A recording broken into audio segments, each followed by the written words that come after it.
in white dresses with blue satin sashes, snowflakes that stay on my nose and eyelashes, silver white winters that melt into spring. These are a few of my favorite things. When the dog bites, when the bee stings, when I'm feeling sad, I simply remember my favorite things, and then I don't feel so bad. So the song that you just heard was a few of my favorite things from The Sound of Music. Classic. Yes. Hey guys, welcome to Music and Mental Health. My name is Emily. I'm the host of this vlog. And today I have this amazingly incredible woman here with me. Her name is Justina. She's so sweet. Let her introduce herself. Thank you. My name is Justina. I'm Emily's friend, and she'll soon tell you what the topic's about today, but we thought that this would be a good thing for us to talk about, and I'm happy to be here, your first little guest. I'm so excited. Guys, we didn't even tell you that we're having Bloody Marys. Cheers. Cheers to the weekend, because it's almost over. So. All right, so topic today. Yes. I didn't drink my cheers. That's all right. It's bad luck. Topic today, we are going to talk about self-care. What it is, like the definition of it, how we've incorporated it into our lives, and also just how it's kind of transformed, especially during, I would say, the COVID season. 100%. So, which is like a full 360. Yes. In some ways, not a bad way, because, so I'm going to read you the definition, because I was not going to memorize this. It's quite wordy, but I looked it up. It said self-care is any necessary human regulatory function which is under control, deliberate, and self-initiated. That's why I did not memorize that. It's a lot of big words. A lot of verbiage. A lot of verbs. But even as I was researching, just to kind of get, because I mean, I know what self-care is for myself, but I just wanted to kind of get like an overall view and aspect of it. I noticed a lot of it kind of fell under the healthcare perspective. It was a lot of like taking care of yourself and making sure your body is good and doing those, eating the right things, going to the gyno on time, drinking the right things. Yes. Yeah, it was all like physical related.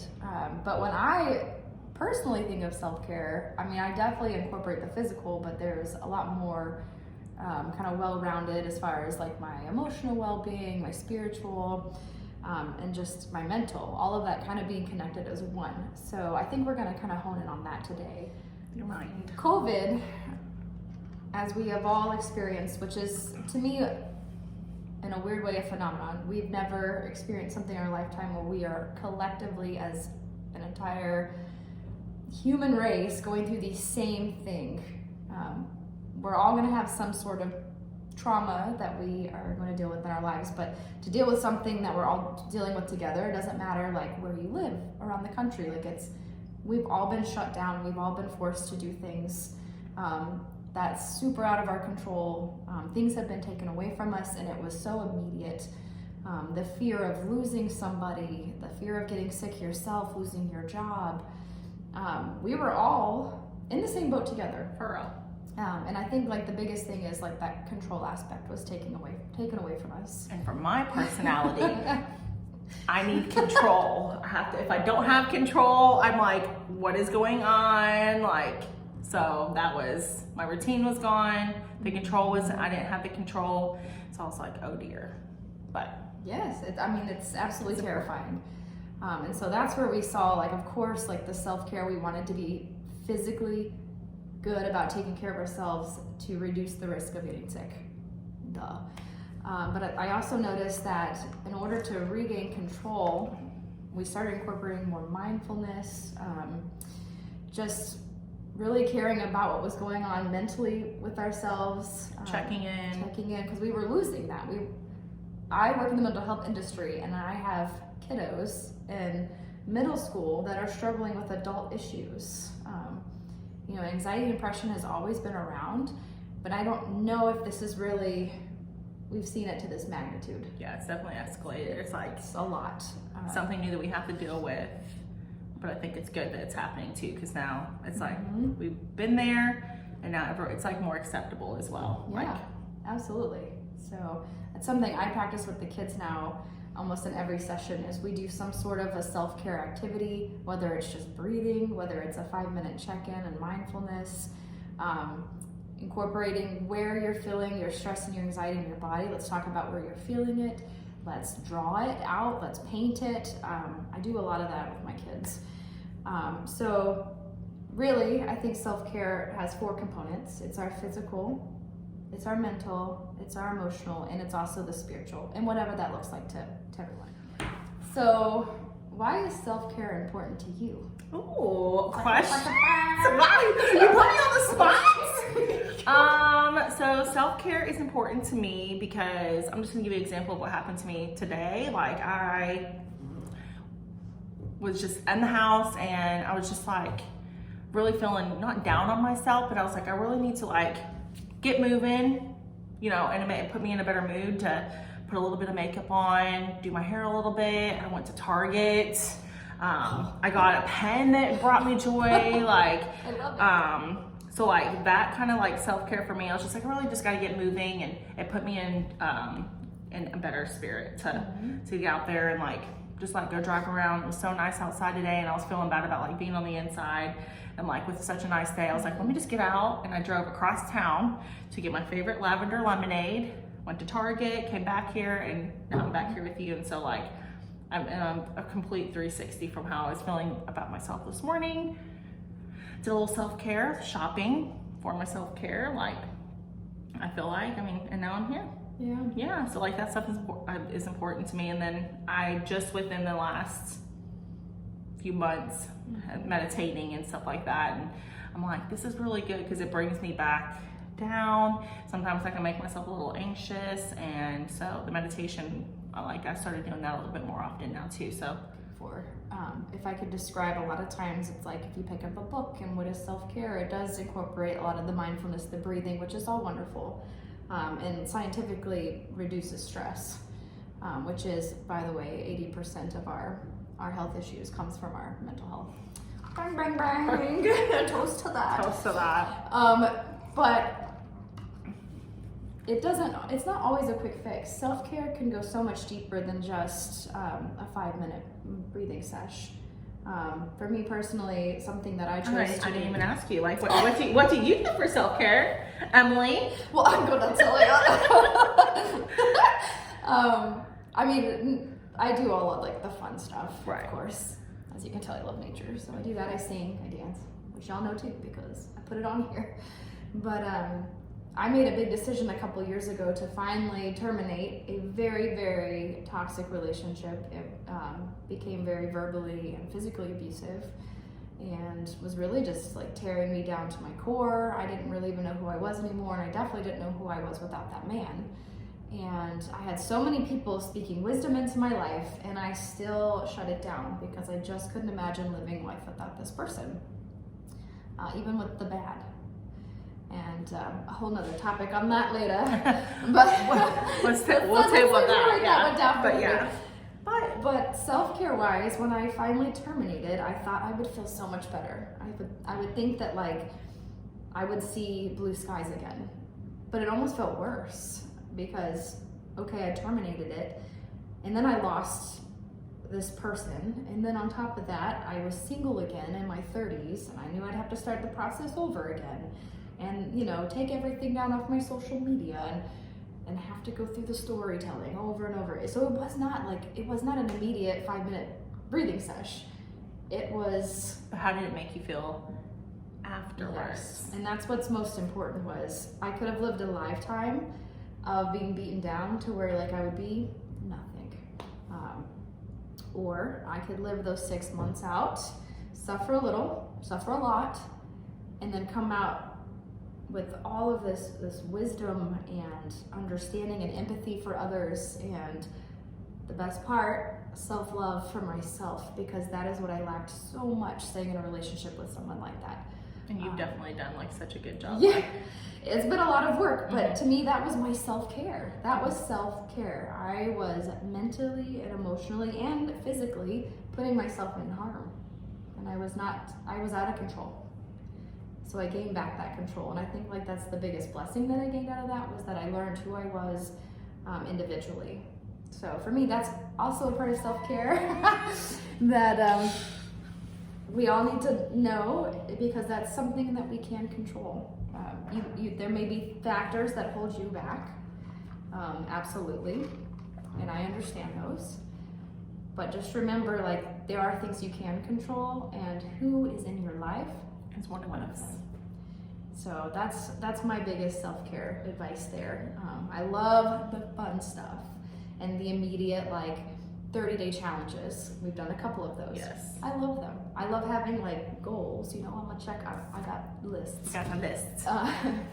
But don't forget that self-care can go so much deeper. Yeah, and after we post this video, maybe tell us in the comments like what you do for self-care too, Yes, so we I can would love add like a little list and compile that together. Yeah, and I'm also going to list in the comments some resources as well. Oh yeah. Okay, so Emily, one of the questions I wanted to ask you, I had wrote it down, is who defines self-care, and are there any negative consequences of it, do you think? Because we always talk about all the positivity of self-care. Mm-hmm. Do you think there are any negatives about self-care? Like, It's a great question. I love that question. So to answer the first part of that question, we define us, you individually define your self-care. Yes, of course, if like there's a healthcare plan that's provided to you by a nutritionist or a doctor, okay, they're professionals. Or if you're a therapist, your therapist gives you some skills or tools to work on when you go home, absolutely, like incorporate those. But still, it was your decision to go to the doctor or your decision to go to therapy. So you should be the one defining your goals. I go back to weight because I feel like that's kind of an easy one. If someone's telling you like, you know, you need to lose weight, right? Okay, well, if you're happy in your skin and you're healthy the way that you are, like, okay, that's someone else trying to, you know, define your goals for you. right. And it's really, it ultimately be what you want, because at the end of the day, it's gotta be personal. It has to be something personal to you. So you. And then negative consequences. I mean, That's a good one. it is kind of a good one because, you know, self-care is all about being positive, very right? much so. So, I think anything that we do has to have the right intent and motive behind it, right? So the self-care should be, whether it's improving on our health or our mental health, it's got to be within its bounds, right? You know, you don't want to lose weight because you want to Somebody's telling you. yeah, someone's telling you, or like you want to look a certain way because that's the only way you're going to feel acceptable. That kind of teeters off the line of self-care and can become a little bit of like a compulsive act, or it's like a lack of self-confidence at that point. So I would say that would be like the only real consequences, and it goes from like self-care to obsession. And you know, if you can't fit it in the day, like you're shaming yourself. You know, we can't bring shame into it. Self-care is like the opposite. Right. So if there's any like negativity attached to it coming from our own bias, then that's when to me there are some like bad consequences associated. Because you should never feel like, because I exercise today, like I feel good about life and I got this. Like that should just be like a bonus, right? Like you should still be able to go into the workplace or, you know, fun time with your peers and still have a great time without, you know, if you missed out on one day of exercise. Yeah. So I mean, does that I definitely see that. Absolutely. like, I think self-care in itself is a very healthy and positive thing, and we should have it in our lives. Yeah, but just make sure it stays positive, where it's like you were talking about. You definitely go in a negative route, but we can just reel it back in, regroup, and get back to where we need to. Yeah, we just gotta be like honest with ourselves, and I don't know. I think my biggest problem sometimes with self-care is I do kind of go in the tendency of like the shame aspect, and I really have to work on reeling myself back, because I can get we are our worst bullies. Y'all, if you ever write down the things that you say to yourselves every day, you'll realize like you're saying that 10 times more than you're gonna hear it. Sure. Another topic. We're gonna write these down. Yes. But yeah, so I mean, I want to say no, but I think just because we're human, yes, there could be consequences if we're not keeping ourselves in check. All right, so question for you. Oh. I don't want to answer everything. So when we're talking about self-care, a lot of times it's something that's a little, or can be a little out of our norm. We're incorporating something new. Is it hard for you to, one, like pick the things that you know make you or help you along the way with your journey of physical, mental, emotional, spiritual, incorporating to your routine? Like, is that difficult? I don't think so. I mean, it could be like something as little as just like a 5-minute, meditation session, a face mask, like, enjoying your favorite glass of wine out on the porch, like, taking just any moment for yourself. I don't know, I don't have kids or anything like that, but it's taking those moments for yourself, and I think that's really important. So, I want to get down on yourself. If you're not able to do like a whole hour, it can be something as little as a 10-minute face mask, just a little bit of 5-minute meditation, 3 breaths, like something like so small, like even throughout the day, whatever. And I need to practice this more, but things get a little out of control at work, just like step away. Oh, that's a good one. Do a little breathing. The watch always tells you when to breathe. It knows, but I definitely do not think that it is hard for us to do that. It can be something so small for so short of time that even just for that moment. Yeah. Just to try to reel it back in, center yourself, and so I don't think it's hard at all. Awesome. Yeah, I think that's really good. I think it's. You're great at it. Like, if there was a person that I would say is like the guru of doing her self-care and doing it right, it's this girl. She's really good at it. Yeah. I really do try. I try. No, you do. Stay positive. I try to stay it. positive. I definitely do try. And that's all we can do is literally try. That's it. Yeah, I think like self-care is cool because it is a choice and it is something you have control over. So don't buy into the lie that like, you're too tired to do something, or you'll never achieve that by doing it, or it's not going to work. I hear that one a lot when I ask my kids to take like the deep breathing. They get really mad at me because they're like, what is that going to do? And then when I do it, they're almost falling asleep on the beanbag. So you just gotta trust us. Yeah. Trust us. Trust yourself.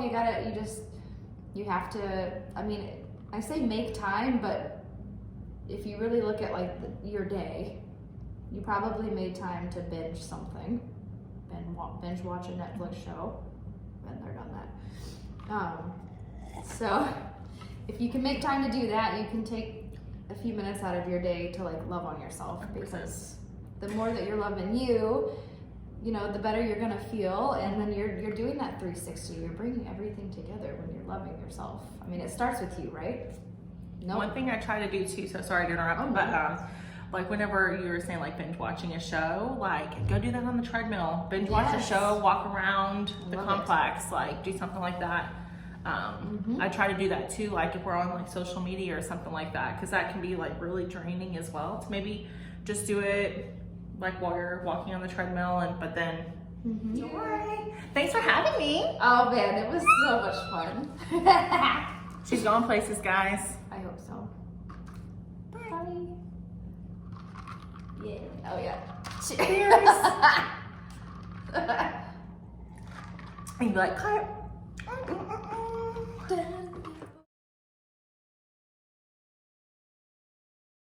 Hi, I'm Justina. I am Emily's friend. We met here at the Oasis, is where you live. I don't know if you want to tell people that. Okay, redo. She doesn't need it. She's already great. That came from the depths. That's a good one. Yes. Right? You want me to ask you that one? No. Oh. No, I'm asking you. You're the professional. Okay. Allie. Yes. So one of the questions I wanted to ask you is, one of the questions I want to ask you is mental health. So are there any music aspects that we should incorporate in our lives to? Could y'all hear that? What happened? Nobody was harmed in the making of this video. Gals in white dresses with blue satin sashes, snowflakes that stay on my nose and eyelashes, silver white winters that melt into springs. These are the